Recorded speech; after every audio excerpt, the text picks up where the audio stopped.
Alright, quick video here. We're going to just go over some bones and how they're going to be working with the arm here. So if you look at this, it's kind of cluttered. So let me go ahead and do is clear out some of this here. So we'll get rid of this hand, this arm. We don't really need the shirt either for now.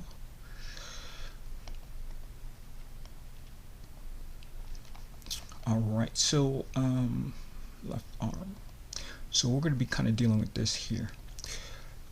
So when I click on this here,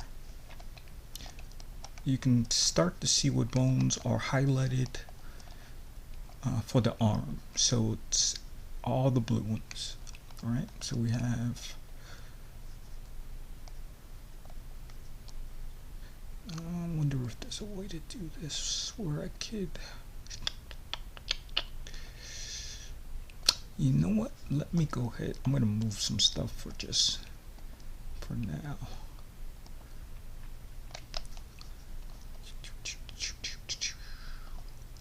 I think I'm moving the right, I gotta make sure I'm moving the right ones.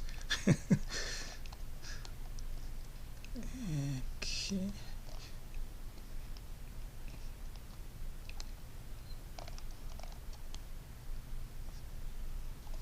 Alright, that's a little bit better.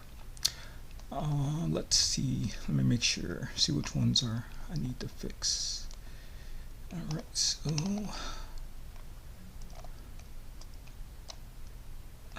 so the left arm, if you're here to select bones. Alright, so all the ones that are highlighted in blue are going to be associated with this arm here.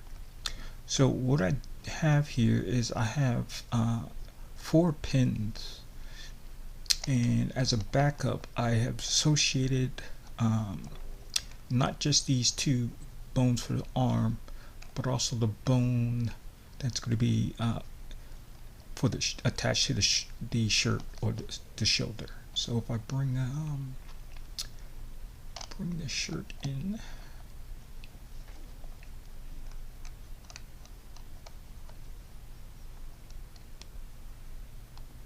and it's grayed out because I have it isolated. Alright, so basically the shoulder and then these bones here. So for the question of why this many and then the pins, so let me go back to the bones to get them all in the right area again here. So pin bone for the top part here, which is that shoulder, pin bone for here,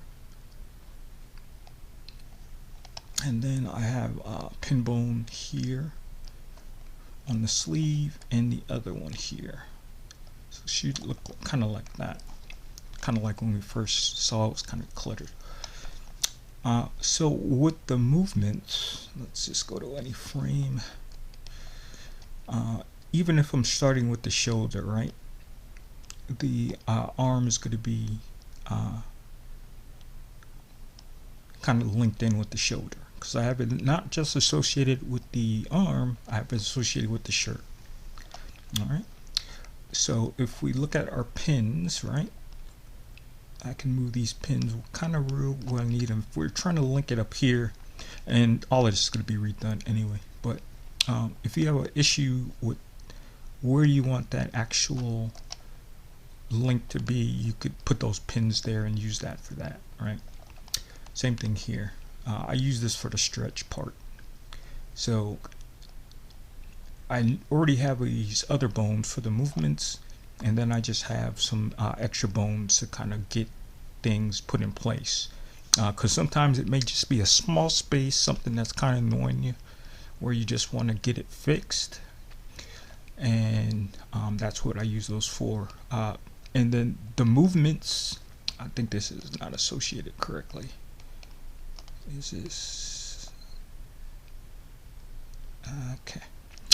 So same thing here as the sleeves, right? So the sleeves here, right? So what happens when if I wanted to bend this arm,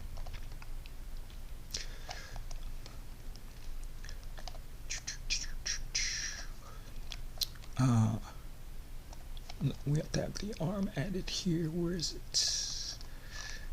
Where are you? There we go. All right. So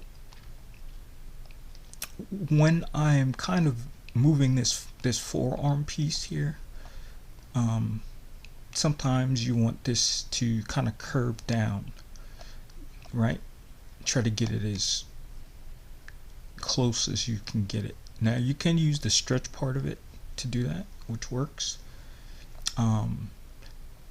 Or you can, if you're gonna go full tilt, meaning that you want it to bend really slightly, right? You still want to have these all covered.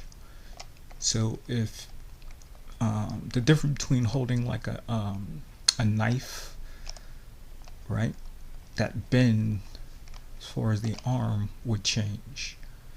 And when you have the pins and you can stretch everything out, especially at the sleeve part, you can kind of fix those little spaces.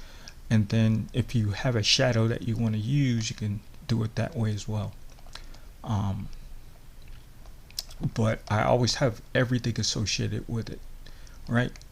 If he's sawing something and I'm coming from a different angle, I want to be able to make those adjustments, the small adjustments anyway, right? The only thing you would have to, if you wanted to change, would be this sleeve here. You could just have that separate from the sleeve.